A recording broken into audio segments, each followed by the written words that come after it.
اعوذ باللہ من الشیطان الرجیم بسم اللہ الرحمن الرحیم الحمد للہ الاول بلا اول کان قبلہ والآخر بلا آخر یکن بعدہ الذي قصرت عن رؤيته ابصار الناظرین وعجزت عن نعته اوہام الواصفین ثم الصلاة والسلام على اشرف الانبیاء والمرسلین وخاتم النبیین سیدنا ونبینا ومولانا بالقاسم محمد اللہم صل علی محمد وآل محمد وعلى آلہ الطیبین الطاہرین المعصومین واللعنۃ الدائمۃ علی اعدائہم اجمعین اما بعد وقد قال اللہ سبحانہ وتعالی فی کتابہ المجید والفرقان الحمید بسم اللہ الرحمن الرحیم ان اللہ لا یظلم الناس شیئا ولکن الناس انفسہم یظلمون۔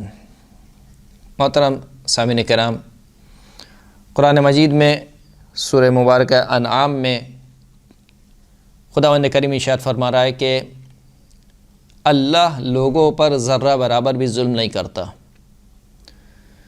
وَلَكِنَّ النَّاسَ أَنفُسَهُمْ يَظْلِمُونَ، لیکن یہ لوگ ہیں جو خود اپنے نفسوں پر ظلم کرتے ہیں۔ گفتگو چل رہی تھی عدل الہی میں، سوال یہ کیا جاتا ہے کہ جب خداوند کریم عادل ہے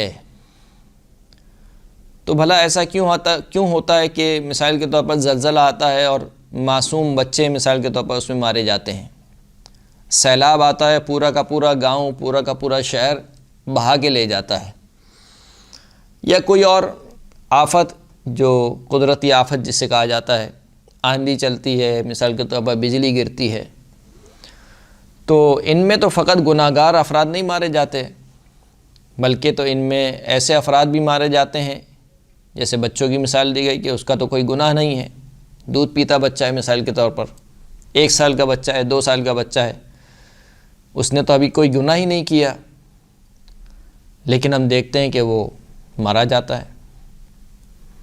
یہ سوال اس طریقے سے کیا جاتا ہے کہ اگر خداوند کریم عادل ہے تو پھر کیوں خداوند کریم یہ زلزلہ بھیجتا ہے مثال کے طور پر، یا سیلاب آ جاتا ہے، یا آندھی چل جاتی ہے، یا مثال کے طور پر بجلی گرتی ہے؟ کیا وجہ ہے جس میں اتنی بڑی تعداد میں ہلاکت ہوتی ہے؟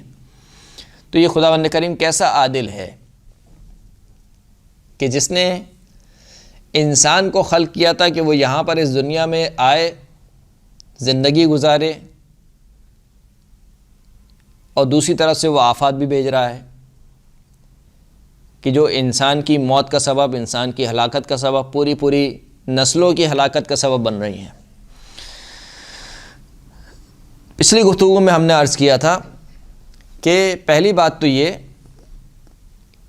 کہ جو انسان یہ سمجھ رہا ہے کہ میرا حق یہ ہے کہ میں اس دنیا میں آتا اور جیتا، زندہ رہتا مثال کے طور پر، تو پہلا اشتباہ تو یہیں پر ہے کہ انسان یہ سمجھے کہ میرا کوئی حق ہے۔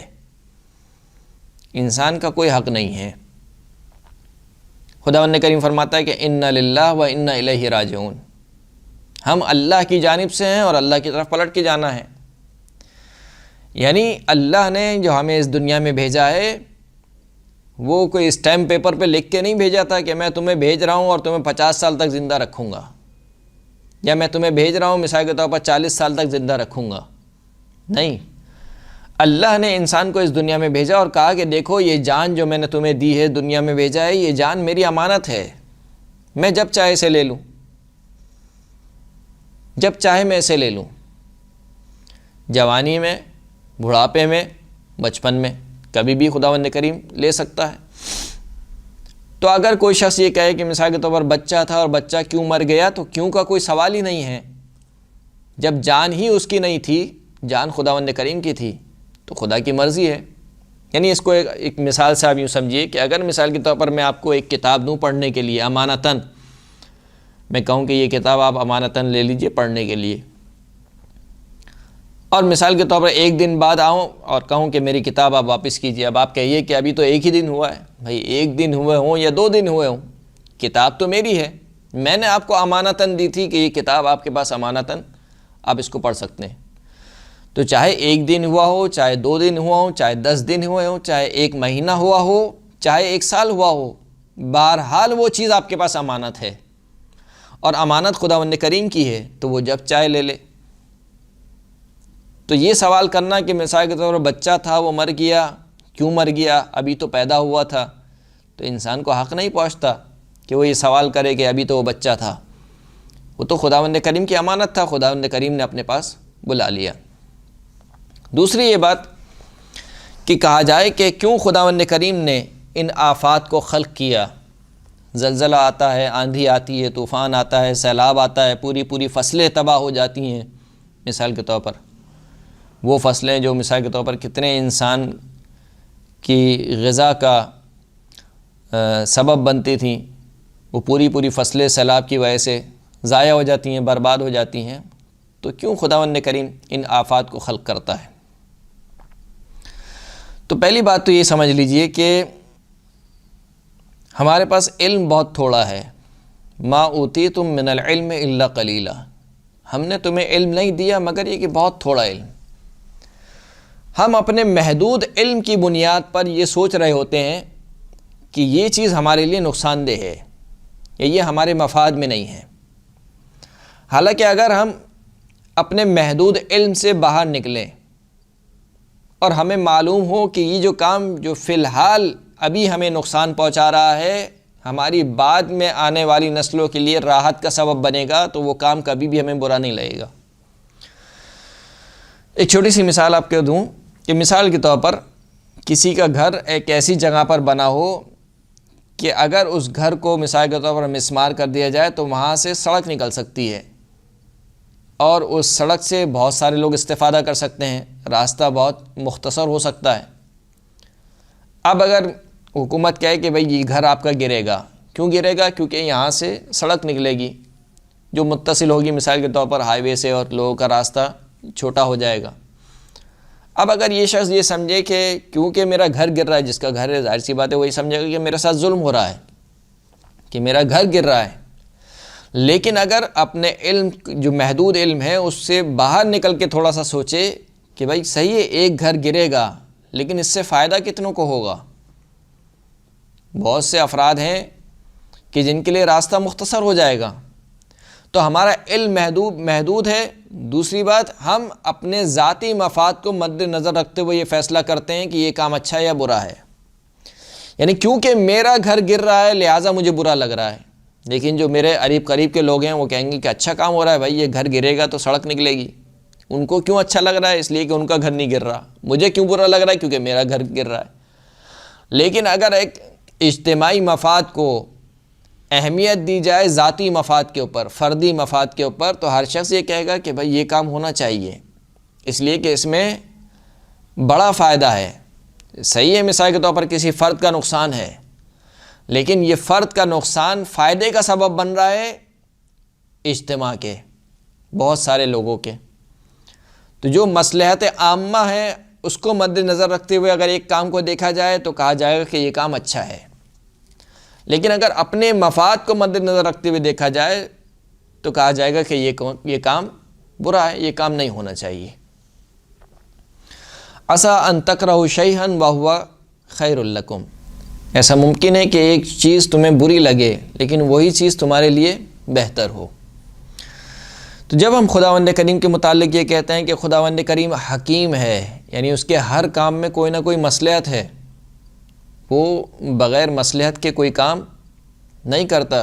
خداوند کریم کہہ رہا ہے کہ ہم نے آسمان اور زمین کو بیہودہ خلق نہیں کیا، عبث خلق نہیں کیا۔ کیوں عبث خلق نہیں کیا؟ اس لیے کہ عبث کام خداوند کریم سے قبیح ہے۔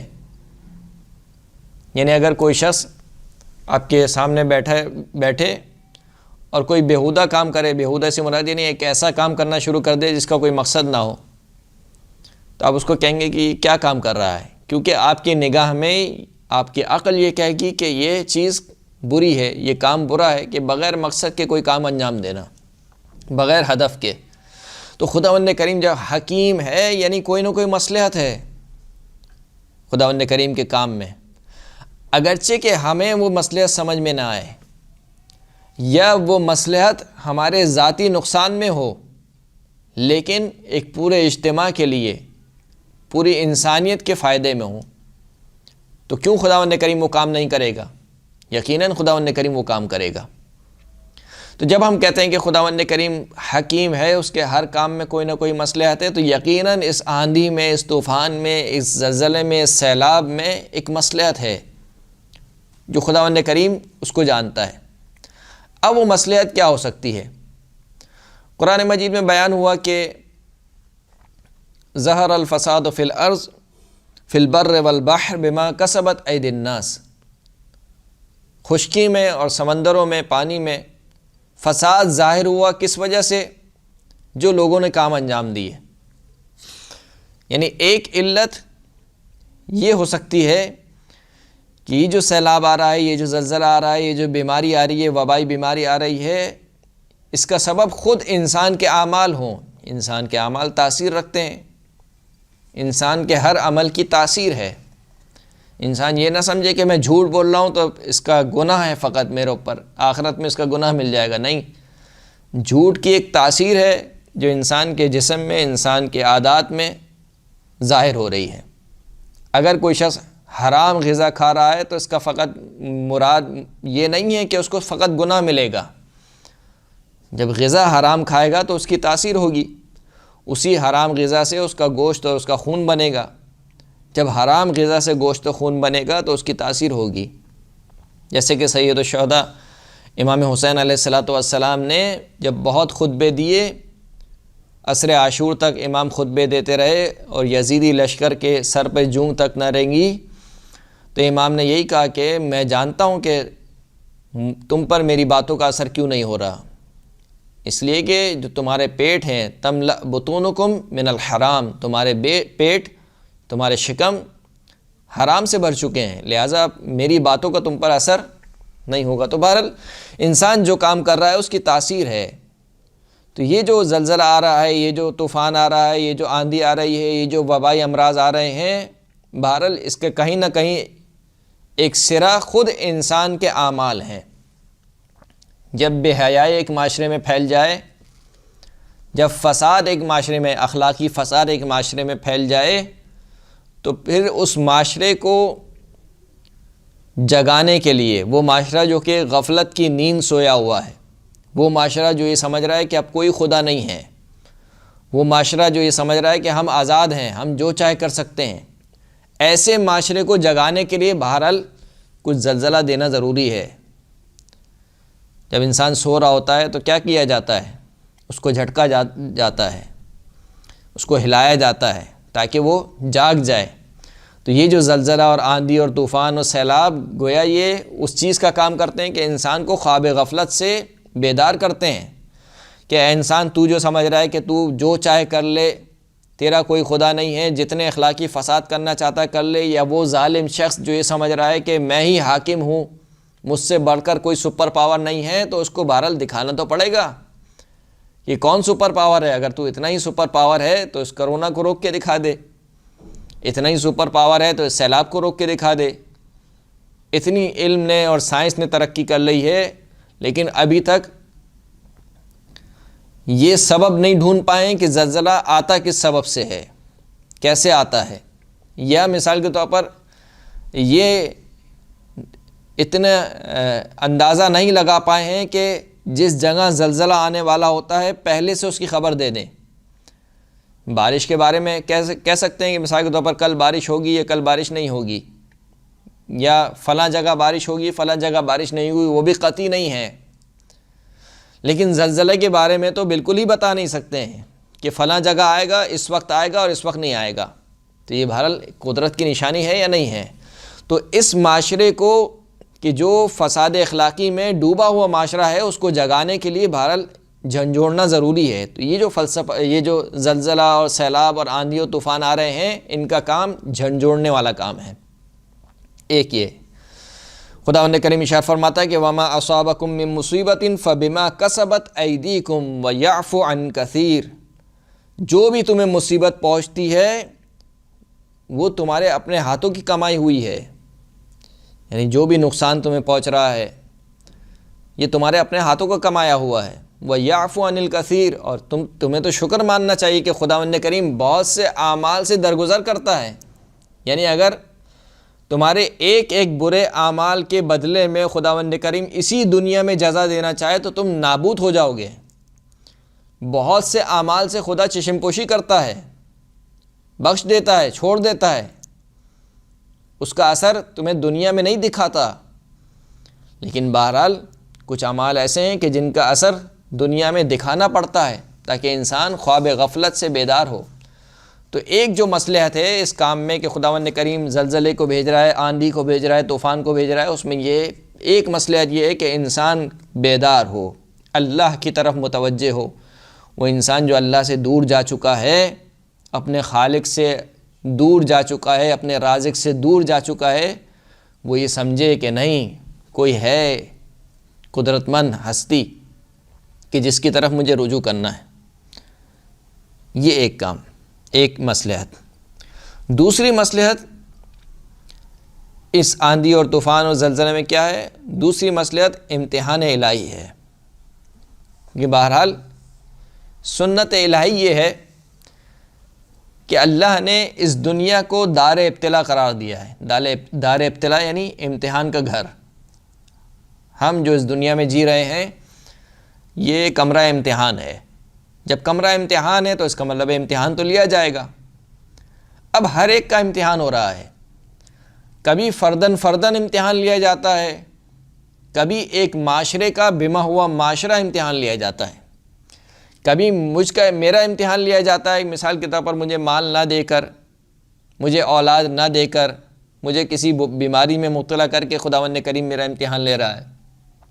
اور کبھی ایک پورے معاشرے کا امتحان ہوتا ہے کہ اگر یہ اس پورے معاشرے کے اوپر کوئی آفت آ گئی تو آیا یہ ایک دوسرے کی مدد کریں گے یا نہیں کریں گے؟ جیسے کہ ابھی حالات چل رہے ہیں، کرونا سب کے سامنے ہے، کتنے افراد بے روزگار ہو چکے ہیں، کتنے افراد کا روزگار ختم ہو چکا ہے، کتنے افراد کے گھر کھانا کھانے کو نہیں ہے۔ حالانکہ ایک مصیبت ہے، لیکن جہاں ایک مصیبت ہے وہیں پر امتحان بھی ہے ان لوگوں کا کہ جو لوگ مالدار ہیں، جن کے پاس مال موجود ہے، کہ آیا اس مصیبت میں یہ ان لوگوں کی جو نادار ہو چکے ہیں، جن کے پاس کھانے کو نہیں ہے، یہ ان کی مدد کرتے ہیں یا نہیں کرتے ہیں؟ بہرحال ان کا امتحان ہے۔ جہاں ان کا امتحان ہے وہاں ان کا بھی امتحان ہے کہ آئے یہ فقر پر صبر کرتے ہیں یا نہیں کرتے، یا صرف گلہ و شکوہ کرتے رہیں گے خداوند کریم کی بارگاہ میں۔ تو امتحان الہی ہے دوسری مصلحت کہ خداوند کریم یہ جو سیلاب کو بھیج رہا ہے، جو پورا کا پورا مثال کے طور پر گاؤں لے کر جا رہا ہے، برباد کر رہا ہے لوگوں کو، اس میں امتحان ہے۔ خداوند کریم دیکھنا چاہتا ہے کہ آیا یہ میرے صابر بندے ہیں یا میرے شاکی بندے ہیں۔ احسب الناس ان یترکوا ان یقولوا آمنا وهم لا یفتنون وَلَقَدْ فَتَنَّا الَّذِينَ مِن قَبْلِهِمْ، کیا ان لوگوں کے لیے یہ کافی ہے کہ یہ کہیں کہ ہم ایمان لے آئے اور ان کا کوئی امتحان نہیں ہوگا؟ ہم نے تو ان سے پہلے والوں کا بھی امتحان لیا ہے، اور امتحان کیوں لیا ہے؟ تاکہ خداوند کریم یہ دیکھے کہ کون اپنے دعوی ایمان میں سچا ہے اور کون اپنے دعوی ایمان میں جھوٹا ہے۔ تو ایک دوسری مصلحت جو بیان کی گئی وہ یہ کہ خداوند کریم ان آفات اور بلا کو بھیجتا ہے تاکہ انسان کا امتحان ہو سکے، پورے معاشرے کا امتحان ہو سکے۔ وَلَنَبْلُوَنَّكُمْ بِشَيْءٍ مِّنَ الْخَوْفِ وَالْجُوعِ وَنَقْصٍ مِّنَ الْأَمْوَالِ وَالْأَنفُسِ وَالثَّمَرَاتِ وَبَشِّرِ الصَّابِرِينَ الَّذِينَ إِذَا أَصَابَتْهُمْ مُصِيبَةٌ قَالُوا إِنَّا لِلَّهِ وَإِنَّا إِلَيْهِ راجعون۔ ہم ضرور بضرور تمہارا امتحان لیں گے۔ وَلَنَبْلُوَنَّكُمْ بِشَيْءٍ مِّنَ الْخَوْفِ، کس چیز کے ذریعے سے؟ خوف کے ذریعے سے، بھوک کے ذریعے سے، پھلوں کی کمی کے ذریعے سے، نفسوں کی کمی کے ذریعے سے، اموال کی کمی کے ذریعے سے تمہارا امتحان لیں گے، ضرور بضرور امتحان لیں گے۔ اور صابر بندوں کو بشارت دے دو۔ وہ صابر بندے کون؟ کہ جب ان تک کوئی مصیبت پہنچتی ہے تو وہ کہتے ہیں کہ ہمارا تو کچھ تھا ہی نہیں۔ جب ہمارا کچھ تھا ہی نہیں تو شکوہ کیسا؟ یعنی فرض کیجئے کہ مثال کے طور پر سیلاب میں میرا گھر ڈوب جائے، تو اگر میں نے یہ سوچا ہوا ہے، میری تھنکنگ یہ ہے کہ یہ جو گھر ہے یہ خدا کا عطا کیا ہوا ہے، اس کا میں مالک نہیں ہوں، تو میرے لیے کتنا آسان ہو جائے گا یہ سہل کرنا، یہ اس مصیبت کو برداشت کرنا کہ جو چیز میری تھی نہیں وہ چلی گئی میرے ہاتھ سے، تو جو میری چیز تھی نہیں تو اس پہ رونا کیسا؟ تو اِنَّا لِلَّهِ وَإِنَّا إِلَيْهِ راجعون یہ بڑی حوصلہ دینے والی آیت ہے اگر انسان اس کے معنی کو اپنی زندگی میں مجسم کر لے کہ میں جو کچھ بھی ہوں اللہ کا ہوں، میرا اپنا کچھ نہیں ہے۔ تو ایک دوسری مصلحت جو بیان کی گئی وہ یہ کہ انسان کا امتحان لیا جائے۔ تیسری ایک مصلحت جو بیان کی گئی وہ یہ کہ جب نعمت انسان کے پاس فراوان ہو تو انسان کو نعمت کی قدردانی نہیں ہوتی۔ آنکھیں سلامت ہیں، کان سن رہے ہیں، زبان بول رہی ہے، تو انسان ان نعمتوں کی قدردانی نہیں کرتا۔ ان آنکھوں سے حلال چیزیں بھی دیکھتا ہے، حرام چیزیں بھی دیکھتا ہے، زبان سے وہ باتیں بھی کہتا ہے جو نہیں کہنی چاہیے، وہ باتیں بھی کرتا ہے جو کرنی چاہیے، کان سے وہ باتیں سنتا ہے جو نہیں بھی سننی چاہیے، وہ باتیں بھی سنتا ہے جو سننی چاہیے۔ تو جب نعمت بہت فراوان ہو اور مفت مل جائے تو انسان کو قدر نہیں ہوتی، لیکن جب وہ نعمت انسان سے چھین لی جاتی ہے تو پھر انسان کو پتہ چلتا ہے کہ کتنی بڑی نعمت تھی۔ تو نعمت کی قدردانی کے لیے خداوند کریم یہ آفات بھیجتا ہے۔ جب تک گندم اگ رہی تھی فصل میں، فصل بہت شاندار اگ رہی تھی، تو لوگ اسراف کر رہے تھے، کھانا ضائع ہو رہا ہے، روٹی ضائع ہو رہی ہے۔ شادی حالوں میں آپ جا کے دیکھیے حالت کیا ہے، آخر میں جو کھانا بچ جاتا ہے، جتنا کھانا نہیں ہے اتنا پلیٹ میں نکال لیتے ہیں۔ یہ اسراف نہیں ہے تو اور کیا ہے؟ نعمت کی قدردانی نہیں ہو رہی ہے، نعمت کو حقیر شمار کیا جا رہا ہے۔ جب نعمت کو حقیر شمار کیا جاتا ہے تو خداوند کریم بلا کو بھیجتا ہے، مصیبت کو بھیجتا ہے، تاکہ انسان کو اندازہ ہو کہ یہ نعمت کتنی بڑی نعمت ہے جو خداوند کریم نے مجھے دی ہے۔ اب تک کی فصلیں بہت اچھی ہو رہی تھیں، گندم کی فصلیں بہت اچھی اگ رہی تھیں، لیکن اب جب سیلاب آ کے پوری کی پوری فصل کو برباد کر گیا، اب مجھے اندازہ ہو رہا ہے کہ یہ گندم جسے میں سمجھ رہا تھا کہ ایک چھوٹی سی نعمت ہے، کتنی بڑی نعمت ہے میرے لیے۔